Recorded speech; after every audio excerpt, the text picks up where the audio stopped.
Assalamualaikum warahmatullahi wabarakatuh. Bismillah, alhamdulillahirrabbilalamin.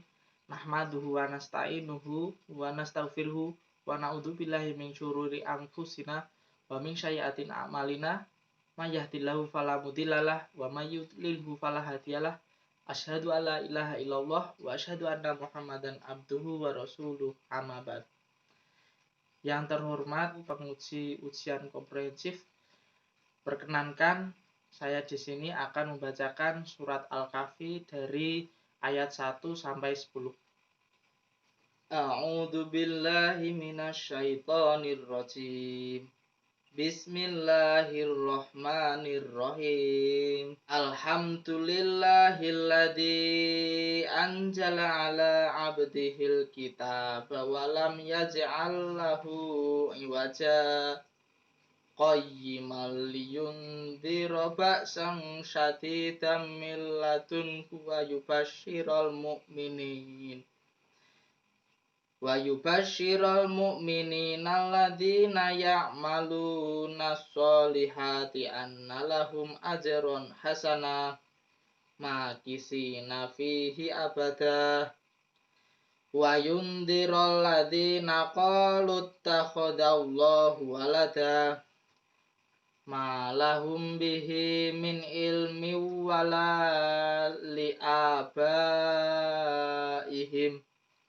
kaburat kalimatan takhruju min afwahihim iyaquluna illa kadiba fala'allaka bakhi'un nafsaka ala asarihim illam yu'minu bihadal hadisil asafa inna ja'alna ma'alal ardi zinatan laha linabluwahum ayyuhum ahsanu amala wa inna laja'iluna ma'alaiha sa'idan juruza am hasibata anna ashabal kahfi warraqimi kanu min ayatina ajaba idh awal fityatu ilal kahfi faqalu rabbana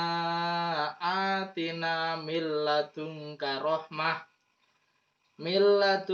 rahmatan wa hayyi' lana min amrina rasyada. Berikut kita akan mengkaji beberapa kandungan ayat yang terdapat pada ayat 1 sampai 10. Setiap Jumat kita dianjurkan untuk membaca surat Al-Kahfi karena keutamaannya. Satu di antara keutamanya adalah sebagaimana penjelasan qudwah kita Rasulullah SAW yang menjanjikan orang yang membacanya setiap hari akan disinari oleh cahaya antara dirinya dan Ka'bah di antara 2 Jumat. Bahkan karena saking kuatnya pengaruh cahaya yang Allah berikan, Allah akan memperhatikan surat Al-Kahfi dengan menghafal 10 ayat pertama akan terlindung dari fitnah Dajjal. Jika hanya dengan merenungi surat Al-Kahfi berpeluang selamat dari fitnah Dajjal, padahal itu fitnah yang terbesar, maka dia lebih berpeluang besar untuk terlindung dari fitnah lainnya. Dalam surat Al-Kahfi terdapat 4 kisah yang semuanya memberikan pelajaran kepada kita sikap yang tepat dalam menghadapi berbagai macam fitnah. Yang pertama, ujian karena agama. Kisah Ashabul Kahfi yang meninggalkan kampung halamannya dalam rangka menjaga imannya. Kemudian yang kedua, fitnah harta. Kisah Shoaibul Jannatain, pemilik 2 kebun yang kufur kepada Tuhannya karena silau dengan dunianya. Yang ketiga, ujian karena ilmu. Kisah Nabi Musa dengan Nabi Khidir. Nabi Musa diperintahkan untuk belajar kepada Nabi Khidir sekalipun beliau seorang nabi yang memiliki kitab Taurat. Karena di atas orang yang berilmu, ada orang yang lebih berilmu. Kisah yang keempat yaitu fitnah kekuatan dan kekuasaan dari kisah Raja Zulkarnain. Beliau adalah seorang raja yang menguasai hampir semua permukaan dunia. Kekuasaan membentang dari ujung timur hingga ujung barat. Namun, beliau jadikan kekuasaannya untuk menegakkan keadilan dan syariat bagi seluruh manusia. Mayoritas ulama mengatakan surat Al-Kahfi adalah surat Makkiyah. Tepatnya, surat ini diturunkan menjelang hijrahnya Rasulullah SAW dan para sahabatnya. Seolah surat ini menjadi mukadimah untuk perjuangan besar bagi kaum muslimin hijrah meninggalkan kampung halamannya. Tentu saja butuh perjuangan yang tidak ringan. Mereka harus siap dengan segala resiko yang ada. Ketika mereka pindah ke Madinah, semuanya serba menjadi taruhan. Mereka bertaruh dengan hartanya yang ditinggal di Mekah. Kemudian mereka harus bertaruh dengan keluarganya yang harus pisah di dua negeri yang berbeda. Kemudian mereka juga mempertaruhkan keselamatan jiwanya. Sesampai di Madinah, mereka juga harus bersaing dengan kelompok Yahudi. Maka dari itu, Allah kuatkan hati mereka dengan kisah Ashabul Kahfi yang mengajarkan bahwa manusia harus mempertahankan agamanya sekalipun mereka harus pergi dari kampung halamannya. Kemudian kisah Sohibul Janatain, sang pemilik kebun, yang mengajarkan agar manusia tidak silau dengan hartanya sehingga lebih memilih dunia daripada agamanya. Kemudian yang ketiga, kisah Nabi Musa dan Nabi Khidir, bahwa orang harus mendatangi sumber ilmu dan hidayah dimanapun mereka berada.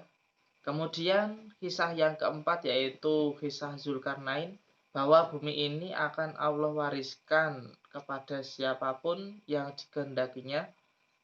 Demikian keistimewaan surat ini hingga Rasulullah SAW menjadikan sumber cahaya bagi manusia, sehingga mereka terhindar dari fitnah Dajjal, fitnah dunia, dan fitnah agama. Tentu saja hal ini juga berlaku bagi mereka yang merenungi kandungan ayat dan makna surat Al-Kahfi. Berikut kita akan mengkaji beberapa ayat dari surat Al-Kahfi, terutama ayat 1-10. Pada bagian awal surat Al-Kahfi, surat ini diawali dengan menetapkan segala puji bagi Allah. Kita memuji Allah dalam semua keadaan, sekalipun makhluknya dalam keadaan tertimpa ujian dan musibah. Kemudian ayat ini juga membahas bahwa Al-Quran adalah sumber ilmu yang lurus tanpa sedikit pun yang bengkok. Kemudian pada ayat ini juga membahas tentang segala kenikmatan dunia adalah hiasan dalam menguji manusia. Siapakah di antara mereka yang tetap berusaha beribadah dan tidak tertipu dengannya.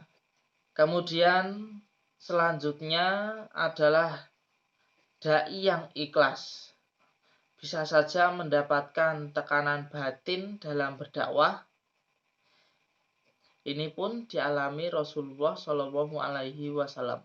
Selanjutnya, manusia harus menyelamatkan agama dan akidahnya, sekalipun dia terusir dari negerinya. Bahkan sekalipun dia harus tinggal di gua dengan segala keterbatasannya. Allah akan memberikan kekuatan dan hidayah bagi orang yang berkomitmen dan berani menampakkannya. Selanjutnya, meninggalkan kemaksiatan belum dinilai sempurna hingga dia meninggalkan pelakunya. Kesimpulannya adalah orang yang meninggalkan sesuatu karena Allah, maka Allah akan mengganti yang lebih baik. Ashabul Kahfi meninggalkan kehangatan kampung halamannya dan keluarganya. Allah menggantikan kehangatan hidayah dan rahmat darinya. Cukup sekian yang bisa saya sampaikan. Semoga bermanfaat. Kurang lebihnya mohon maaf. Wassalamualaikum warahmatullahi wabarakatuh.